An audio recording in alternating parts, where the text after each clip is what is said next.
Cái gì? Vợ của anh á? Sao chị ấy biết mà lên đấy? Chia điều gì? Em nói lại lần cuối em không chia cho chị ta 1 đồng nào hết. Sao không biết trên này mà lên đây? Đây là những vật tôi gửi về nhá. Đây, anh nhìn thấy chưa? Số tiền đây. Đây. Con nhìn thấy nhiều gì không? 30 cái này mà mình không biết nào. Nếu mà mấy nước thì con bên đây thì con có liên hệ này.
Để bây giờ mình đi hỏi xem nếu mà nếu được cái trang trại của ba thì hai con mình đi trang trại nha, có một thỏa thích ở trên đấy nha.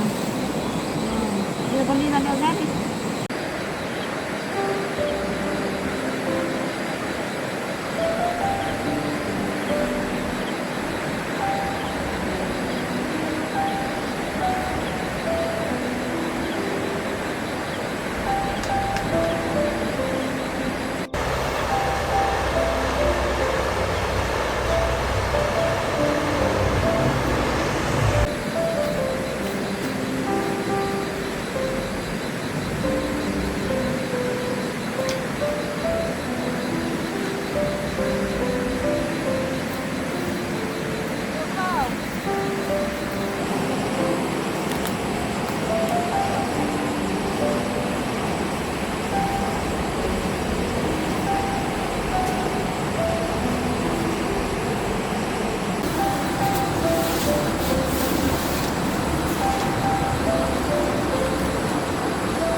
Con nhìn thấy nhiều gì không? Ba mua cái này mà mình không biết nhỉ. Nếu mà mấy nước thì con với mẹ lên đây thì con có lên với mẹ không? Tới đâu nhỉ? Lên đây với mẹ lợn rừng thì chúng ta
nước nước uống nước tự động hết này, đầu tư áp đấy.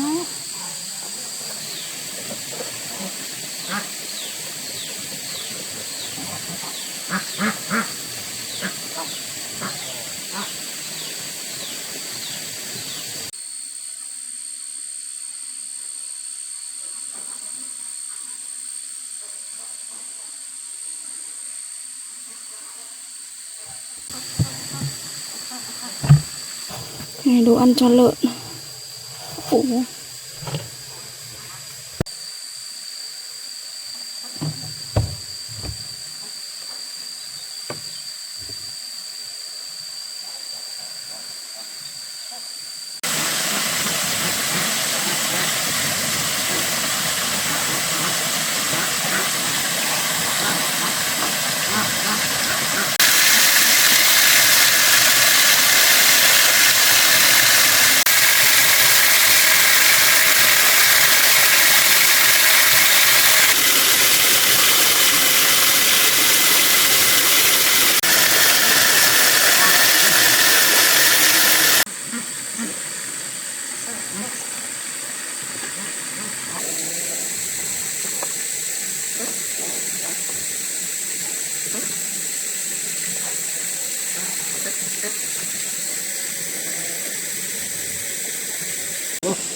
Đây mà bác ấy nói cho mình lên đây. Giờ mình sẽ cố gắng mình tranh cái chỗ này để xem.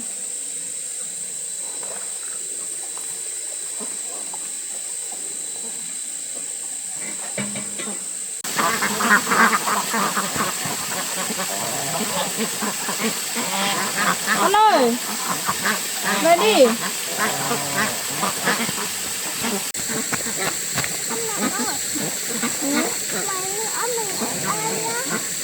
Nếu mà ấy thì có ở đây cái trên ba chợ ở kia ở đây là sẽ những con mình lên ở, con thích lên đây ở không? Thế hai con sẽ cố gắng nha, con cố gắng nha.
Sao có biết trên này mà lên đây?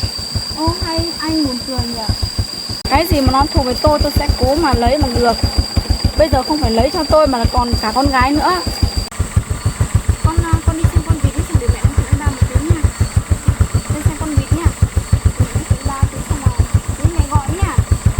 6 năm, anh cứ tưởng 6 năm là tôi đi mà anh ở nhà làm gì tôi không biết. Nhà, cái trang trại này là tiền tôi gửi về. Đấy, tôi điều tra rồi. Bây giờ tôi sẽ giành lại. Cái nào thuộc tôi sẽ giành lại. Cái trang trại này là của tôi. Không liên quan đến cô, sao cô lại lên đây? Tôi đã suy nghĩ rồi. Bây giờ anh mà lấy hết của tôi không được, vì còn con gái nữa. Đấy, bây giờ nhà ở dưới kia là nhà cao cửa rộng. Bây giờ cái trang trại này là không phải là nguyên là của anh mà tiền tôi cũng gửi về. Bây giờ tôi sẽ cho anh một lựa chọn. Một là anh chọn nhà, hai là chọn cái trang trại. Thế thôi, còn con gái sẽ là của tôi. Tôi nói cho anh biết là tôi cho anh xem cái này. Đấy, để xem bằng chứng. Đây. Đây nhá. Đây là những cái năm qua mà tôi gửi tiền cho anh nhá. Đây. Biên la tôi giữ hết. Đấy, anh về nói với con bồ của anh nhá. Thông báo với nó nhá. Một là chọn nhà, hai là chọn trang trại, chỉ một trong hai thôi. Đây nhá. Đây là những lần tôi gửi về nhá. Đây, anh nhìn thấy chưa? Số tiền đây. Đây. Đây. Đây tôi có bằng chứng hết nha. Đây nha. Và mỗi lần gửi về như nào tôi ghi vào sổ tay hết. Đây. Đây. Tháng mấy bao nhiêu tiền đây. Đấy, bây giờ gửi về số tiền đấy anh để làm gì? Bây giờ chia tài sản nữa thôi.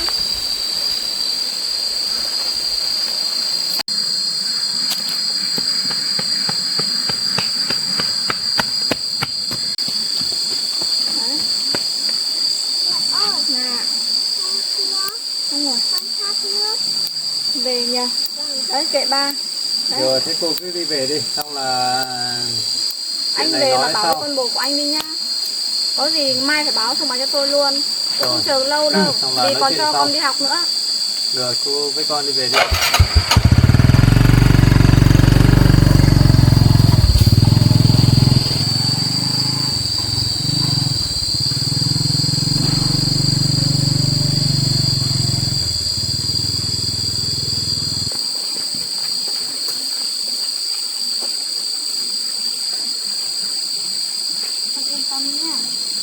Con yên tâm nhá.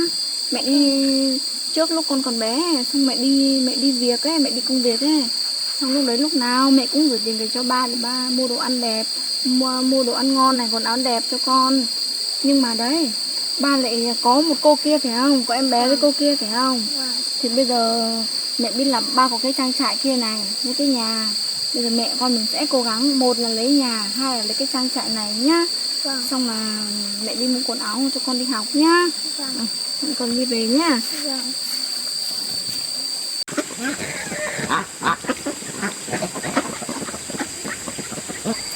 Sài Gòn nhỉ. Không biết sao cô ấy lại biết là có trang trại trên này. Cái kinh phí của cô ấy thì chắc sẽ lấy bằng được. Còn cái hoa nữa, bây giờ nó kiểu gì nó làm ẩm đến nó không cho chia. Giờ phải xử lý thế nào đây?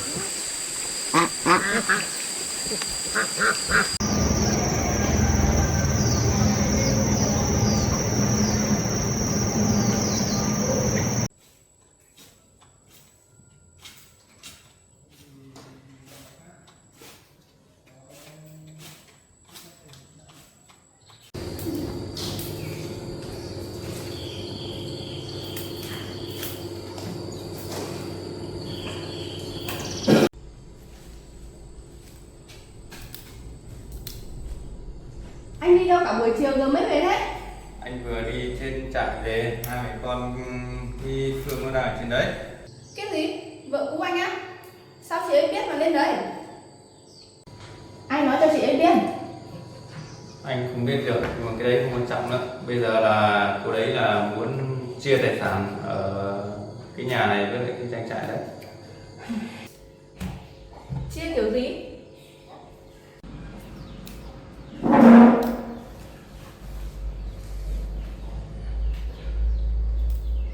Hôm nãy gặp nó bảo là bây giờ là nó đòi, một là mình lấy căn nhà, hai lấy cái trang trại. Em không đồng ý đâu. Không đời nào. Em bình tĩnh đã. Bình tĩnh thế nào được? Nhà đứng tên em, trang trại đứng tên em. Tất cả là của em. Cái phần lớn cái số tiền làm trang trại với xây cái nhà này phần lớn là tiền của Phương gửi về. Thì sao? Chị ấy có chứng minh được không? Bây giờ nó không như ngày trước nữa đâu. Anh sợ nó làm lớn chuyện, lúc nó kiện tụng ra chính quyền mình không được yên với nó đâu. Em nói lại lần cuối, em không chia cho chị ta một đồng nào hết. Nhưng mà Không nhưng gì cả. Anh đã chọn em rồi thì phải bảo vệ ngôi nhà này, bảo vệ tài sản này chứ. nếu mà nó có bằng chứng thật sự thì mọi chuyện sẽ vượt qua tầm kiểm soát đấy.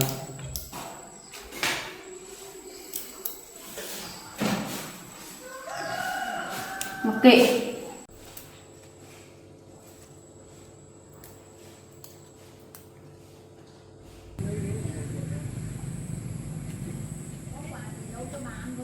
Đang chưa bà toán không có gì ăn à?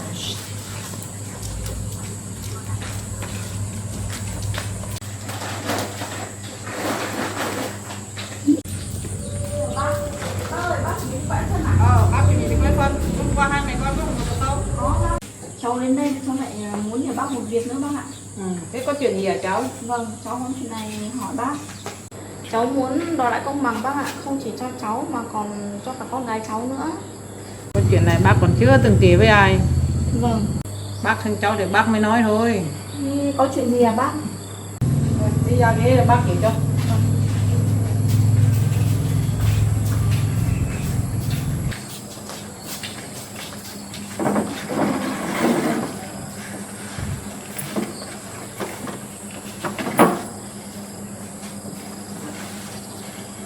Bác ơi, có chuyện gì à bác? Bác kể cho cháu nghe với ạ. Thành nó bán đất thì bác cũng ở đấy. Thế một số giấy tờ nó cũng không đúng. Thế bác, thế bác kể cho cháu nghe rõ hơn một tí được không ạ? Lúc đấy bác cũng thấy chữ ký rất lạ. À, chữ ký ấy. Vâng. Bác nhìn thấy con bồ thằng Thành nó nói vào tai con môi giới đi một tí là nó sang tên luôn cho con kia. Vâng, nếu mà giấy tờ mà có vấn đề thì cháu vẫn còn cơ hội bác ạ. Ôi, con đi chơi với chị nhé. Khi đi một lúc là con về đây với mẹ nhé. Nhưng chuyện này không đơn giản đâu. Cháu về rồi thì con bồ kia chắc chắn sẽ tìm cách che giấu. Cháu không sợ đâu bác ạ. 6 năm ở nơi gian khổ mà cháu còn chịu được thì cháu sẽ cố gắng. Thế cái hôm mà anh Thành bán đất này thì là trong giấy tờ là phải có người làm chứng. Thế thì bác cho cháu xin cái tên đấy để cháu có nhiều sổ cháu mới tự làm bằng chứng nhé. Thế bác cho cháu xin những cái tên mà làm chứng ấy thì cho cháu xin ghi vào sổ nhá, để với nữa cháu làm bằng chứng. Cháu thu cho bằng chứng, cháu mấy đứa có gì cháu đòi lại hết.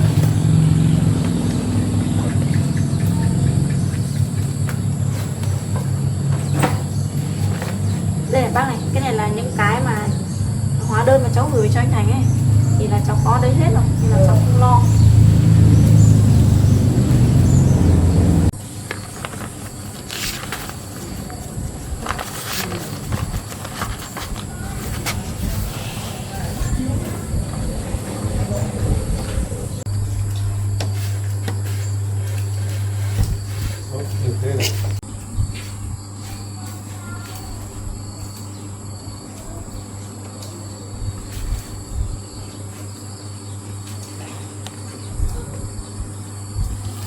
Những ai bác đọc hộ cháu ấy. Nguyễn Văn Bình này. Bác Bà Mạc Thị Lan đấy. Bà Thị Lan à? Bà Lan ở dưới kia. Vâng. Còn ai không bác ơi? Còn bà Triệu Thị Nhung đấy. Triệu Thị Nhung à? Bà Nhung ở trên đầu dốc ấy. Ở trên dốc đấy.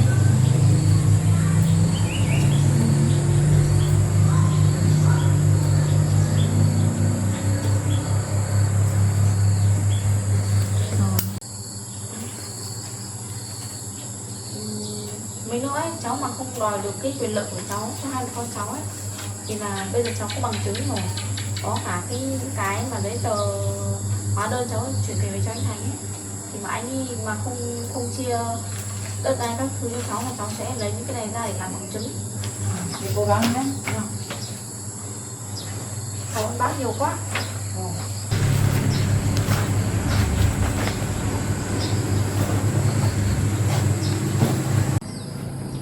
Thế bác ơi, cháu đi luôn đi ạ. Cháu cảm ơn bác nhé.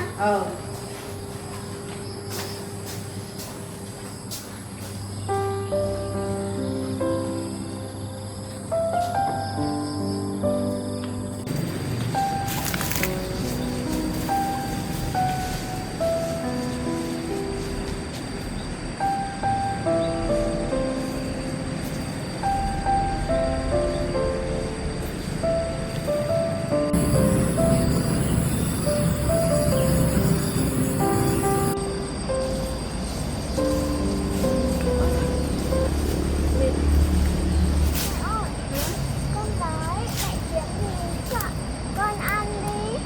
Đói à? Thì bây giờ mẹ đi tìm xem có cái gì mẹ đào cho con để dùng cho con ăn nhá. Đi.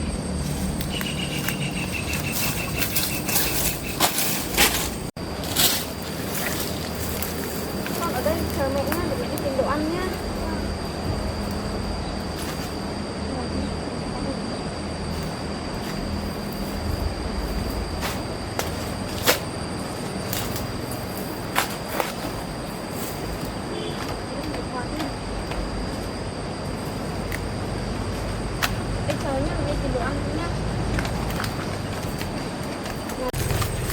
Và mình sẽ đi tìm xem có củ gì không để đào luộc cho con ăn.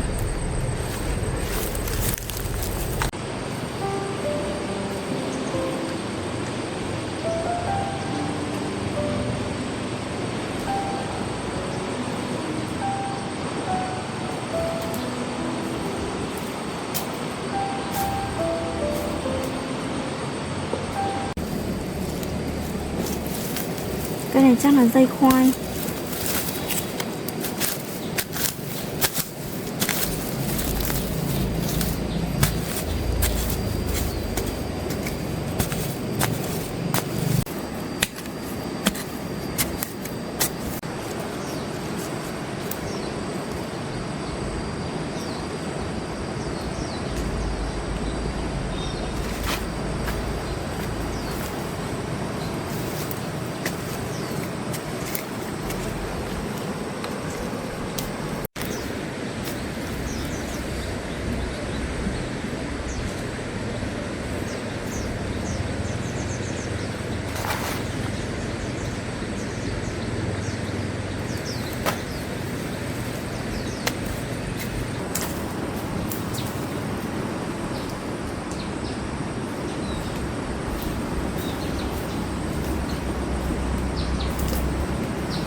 này chắc đủ ăn rồi. Rồi mình sẽ mang đi rửa xong mang về nấu bếp luộc cho con ăn.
luộc khoai ở đây rồi.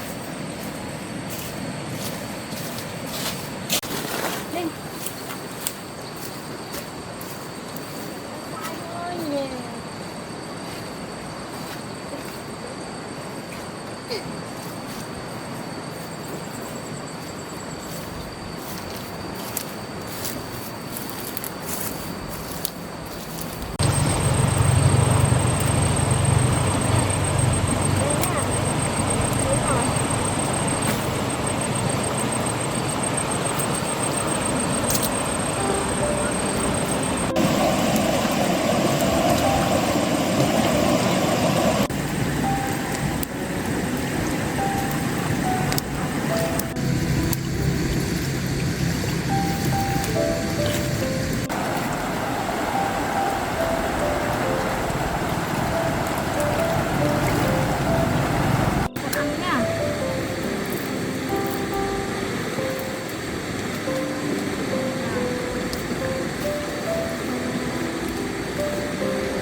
các bạn nhỉ.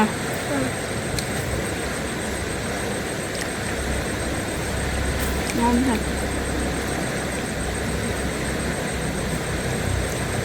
Ăn đi nhá, thì chị mẹ để bóc cho tiếp nhá.